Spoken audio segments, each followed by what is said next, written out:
Yates dari kelas Hukum Pidana F NIM 2019-137.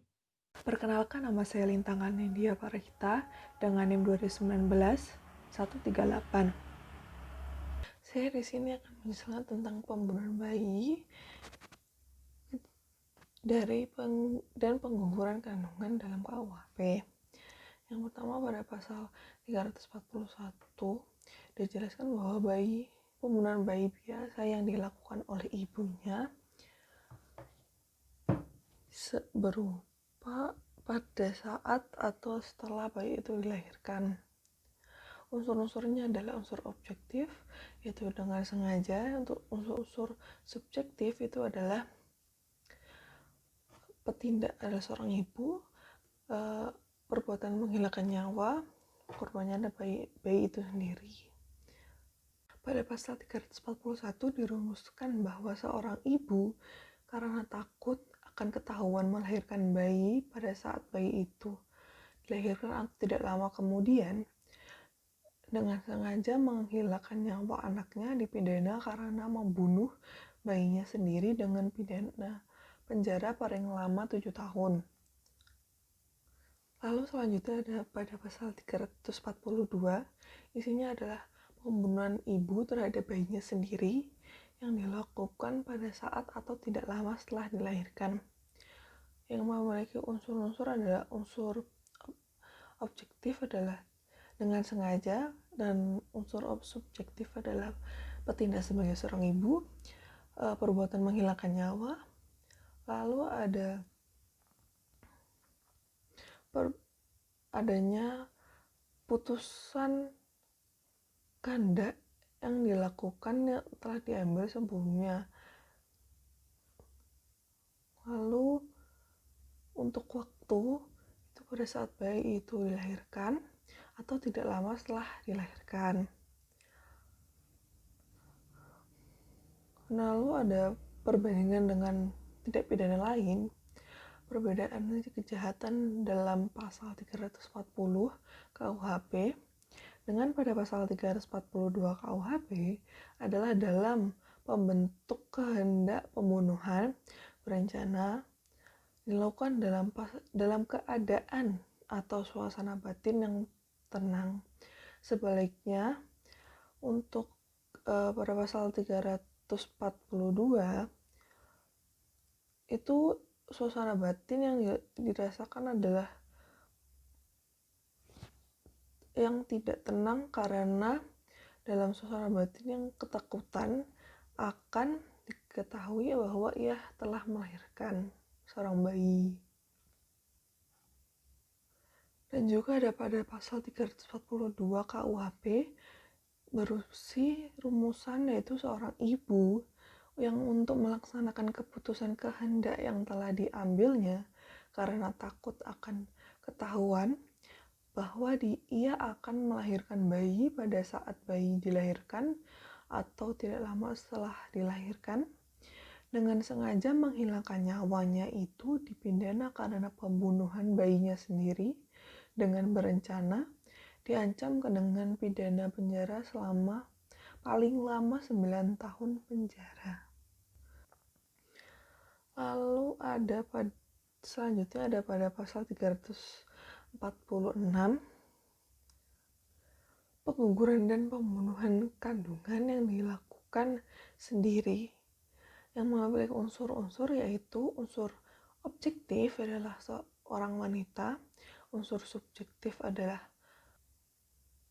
perbuatan yang adalah menggugurkan, mematikan, menyuruh orang lain menggugurkan, dan menyuruh orang lain mematikan. Objeknya adalah kandungan sendiri. Untuk perbandingan kasus untuk perbandingan tindak pidana lain, pengguguran dan pembunuhan kandungan sebagaimana yang telah dimaksudkan dalam pasal 346 KUHP dilakukan oleh seorang perempuan terhadap kandungan tersebut sudah berwujud sebagai bayi sempurna dan belum ada proses kelahiran maupun kelahiran bayi, maka dikatakan bahwa pelakunya adalah seorang ibu sendiri. Rumusan pada pasal 346 KUHP ialah seorang perempuan dengan sengaja menggugurkan atau mematikan kandungannya atau menyuruh orang lain untuk itu dipidana dengan pidana penjara paling lama 4 tahun. Lalu ada pada pasal 347 berisi pengguguran dan pembunuhan kandungan tanpa persetujuan perempuan yang mengandung. Unsur-unsurnya adalah unsur perbuatan, menggugurkan, mematikan. Objeknya sendiri adalah kandungan seorang perempuan. Tanpa persetujuan perempuan itu sendiri. Unsur objektif adalah dengan sengaja, perbandingan dengan tindak pidana lain, perbedaan kejahatan pada pasal 346 adalah dalam pasal 346 KUHP terdapat perbuatan menyuruh orang lain mematikan yang tidak ada pada pasal 347. Pada pasal 347 ada unsur tanpa persetujuan perempuan yang mengandung.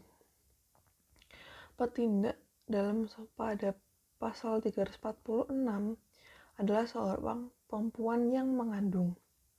Sedangkan petindak dalam pasal 347 adalah seorang orang lain, bukan orang yang mengandung. Lalu ada pada pasal 347 KUHP, rumusannya berisi barang siapa dengan sengaja menggugurkan atau mematikan kandungan seorang perempuan tanpa persetujuan dipidana dengan pidana penjara paling lama 12 tahun. Selanjutnya ada pasal 348 yaitu pengguguran dan pembunuhan kandungan atas persetujuan yang mengandung. Unsur-unsurnya adalah unsur objektif, perbuatan, menggugurkan, mematikan. Objeknya adalah kandungan seorang perempuan. Dengan persetujuan perempuan itu sendiri. Unsur subjektif adalah dengan sengaja, perbandingan dengan tindak pidana lain. Perbedaan mendasar antara kejahatan dalam pasal 347 KUHP dengan kejahatan dalam pasal 348 KUHP adalah dalam pasal 347 pengguguran dan pembunuhan kandungan dilakukan tanpa persetujuan perempuan yang mengandung.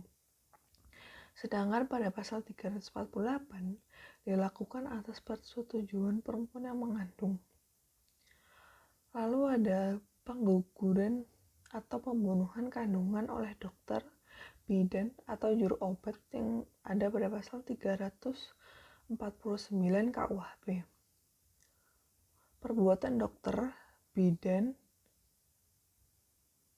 atau juru obat tersebut dapat berupa perbuatan melakukan atau membantu melakukan.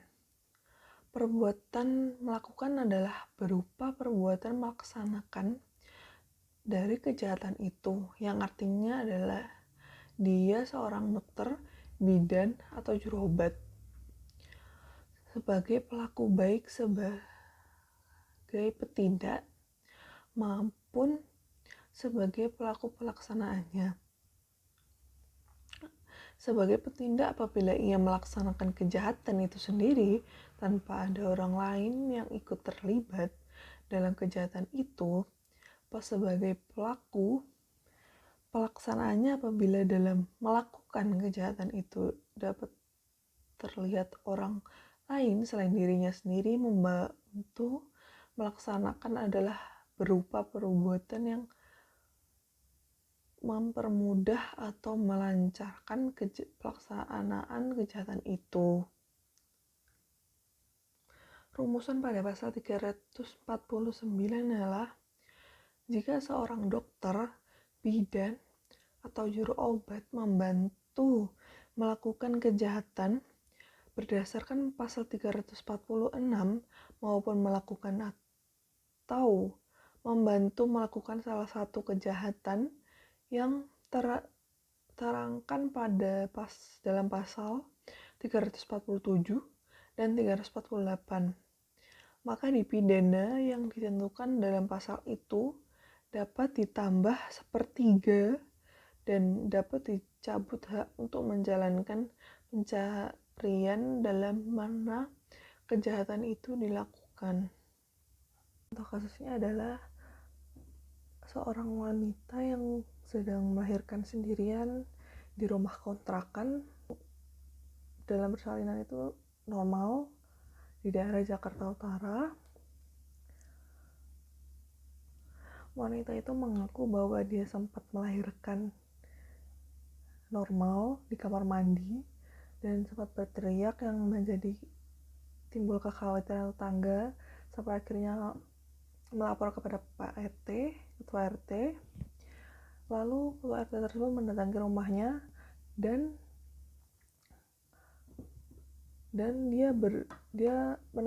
Ketua RT menanyakan kenapa sampai berteriak, tetapi wanita itu berdalih bahwa dia sedang haid, makanya menahan rasa sakit, makanya berteriak. Tetapi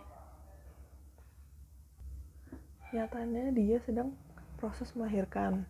Setelah bayi itu lahir normal di rumah kontrakan tersebut, dia dengan tega membuang bayinya tersebut di dalam angkot yang sedang parkir di sekitar tempat tinggalnya. Sebelum membuang bayi tersebut, wanita itu dengan tega menaruh bayi tersebut di dalam ember yang berisi air sampai bayi itu meninggal dunia. Ketika pelaku memotong tali ari tersebut, lalu baru ditaruh dalam sebuah angkutan umum yang berada di sekitar tempat tinggalnya. Dan aksi pelaku tersebut diungkap pada saat sopir angkutan umum melapor kepada pihak kepolisian bahwa menemukan seorang bayi meninggal, dan pihak polisi melakukan penyelidikan atau penelusuran di sekitar tempat kejadian.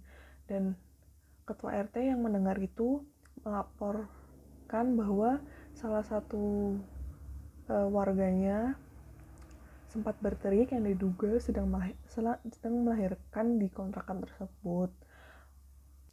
Anggota polisi kemudian langsung menuju rumah pelaku dan penangkapan terhadap pelaku tersebut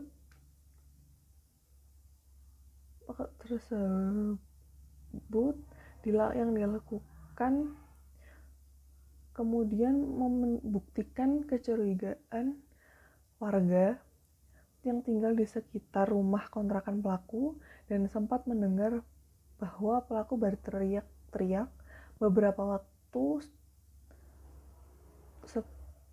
seperti orang kesakitan. Lalu pihak kepolisian karena adanya pelaporan tersebut, pihak kepolisian memutuskan untuk melakukan tes DNA apakah antara bayi dan wanita itu adalah ibu dan anak. Dan setelah diperiksa, mereka memang identik dengan bayi tersebut.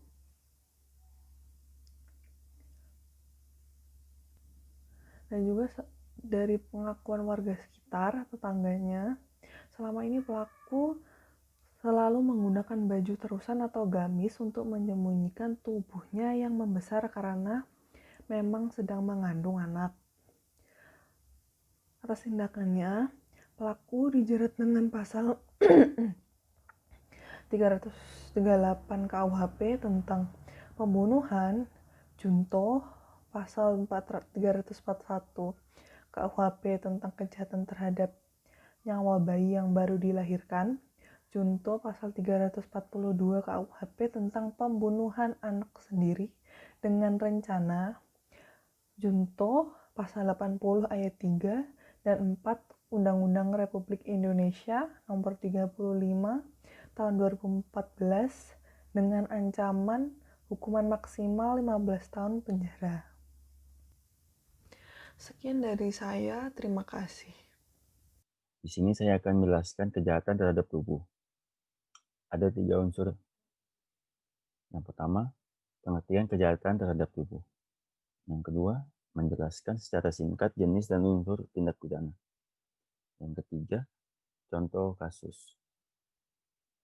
Pengertian kejahatan terhadap tubuh. Secara singkat, arti tindak pidana terhadap tubuh pada KUHP yang dimaksud adalah penganiayaan. Terbentuknya kejahatan terhadap tubuh manusia ini ditujukan bagi perlindungan kepentingan hukum atas tubuh dari perbuatan-perbuatan penyerangan atas tubuh atau bagian dari tubuh yang mengakibatkan rasa sakit atau luka. Bahkan karena yang sedemikian rupa pada tubuh dapat menimbulkan kematian. Menurut jurisprudensi, maka yang diartikan dengan penganiayaan atau mishandling yaitu dengan sengaja menyebabkan perasaan tidak enak atau penderitaan, rasa sakit atau luka. Unsur-unsur jenis tindak pidana, unsur-unsur yang terdapat adanya kesengajaan, adanya perbuatan, adanya akibat perbuatan yang dituju, yakni rasa sakit, tidak enak pada tubuh. 2. Lukanya tubuh. Akibat mana menjadi tujuan satu-satunya.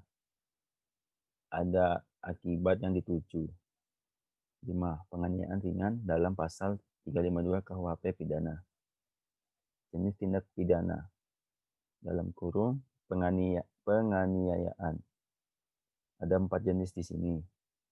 Yang pertama, penganiayaan biasa, pasal 351 KUHP pidana. Penganiayaan ringan, pasal 352 KUHP pidana. Penganiayaan berencana, pasal 353 KUHP pidana. Penganiayaan berat, pasal 354 KUHP pidana. Pasal penganiayaan digunakan bila, di sini saya ambil buku dari buku Permata Press ya, bisa dilihat. Pasal 351 berbunyi, penganiayaan diancam dengan pidana penjara paling lama 2 tahun, 8 bulan, atau pidana denda paling banyak Rp4.500. Jika perbuatan mengakibatkan luka-luka berat, yang bersalah diancam dengan pidana penjara paling lama 5 tahun. Jika mengakibatkan kematian, diancam dengan pidana penjara paling lama 7 tahun. Dengan penganiayaan disamakan sengaja merusak kesehatan. Percobaan untuk melakukan kejahatan ini tidak dipidana. Pasal 352 KUHP pidana berbunyi, kecuali yang tersebut dalam pasal 353 dan 356, maka penganiayaan yang tidak menimbulkan penyakit atau halangan untuk menjalankan pekerjaan jabatan atau pencarian diancam sebagai penganiayaan ringan dengan tindak pidana paling lama 5 bulan atau pidana denda paling banyak Rp4.500. Pidana dapat ditambah sepertiga bagi orang yang melakukan kejahatan itu terhadap orang yang bekerja padanya atau menjadi bawahannya. Yang kedua, percobaan untuk melakukan kejahatan ini tidak dipidana. Pasal 353. Penganiayaan dengan rencana terlebih dahulu diancam dengan pidana penjara paling lama 4 tahun. Jika perbuatan itu mengakibatkan luka-luka berat, yang bersalah dikenakan pidana penjara paling lama 7 tahun. Jika perbuatan itu mengakibatkan kematian, yang bersalah diancam dengan pidana penjara paling lama 9 tahun. Pasal 354 KUHP pidana. Barang siapa sengaja melukai berat orang lain diancam karena melakukan penganiayaan berat dengan pidana penjara paling lama 8 tahun. 2. Perbuatan itu mengakibatkan kematian, yang bersalah diancam dengan pidana penjara paling lama 10 tahun. Contoh kasusnya, di sini saya mengambil yang dimana kasus penganiayaan polisi seorang mahasiswa divonis 4 bulan penjara di Yogyakarta.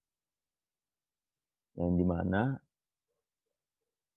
mahasiswa bernama Obi Kogoya divonis 4 bulan penjara dikarenakan dia melakukan kekerasan terhadap 2 orang anggota polisi, yang dimana ia melanggar pasal 351 KUHP pidana ayat 1. Dalam sidang hakim menyatakan Obi terbukti secara sah melakukan pelanggaran. Hal itu berdasarkan pembuktian keterangan sejumlah saksi yang ada di situ, menyatakan secara sah bersalah melakukan perlawanan petugas sebagaimana diatur dalam pasal 212 dan menjatuhkan pidana penjara selama 4 bulan atau 1 tahun masa percobaan.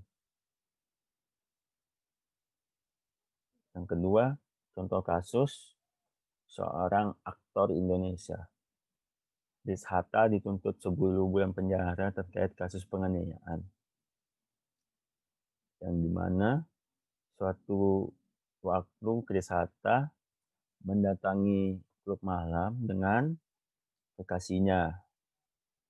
Lalu ada seorang pria yang bernama Anthony tiba-tiba datang ke kekasihnya untuk meminta berkenalan. Sontak Trisata ini tidak senang melihat kekasihnya diajak berkenalan dengan Anthony. Tidak lama kemudian, Anthony melontarkan tangan, mohon maaf, Trisata melontarkan tangan kanannya ke wajah Anthony, yang dimana Anthony mengalami rasa sakit sehingga mengeluarkan darah. Yang dimana Anthony langsung melaporkannya ke pihak berwajib. Dan Trisata diancam pidana dengan pasal 351 ayat 1 KUHP pidana. Sekian presentasi dari saya.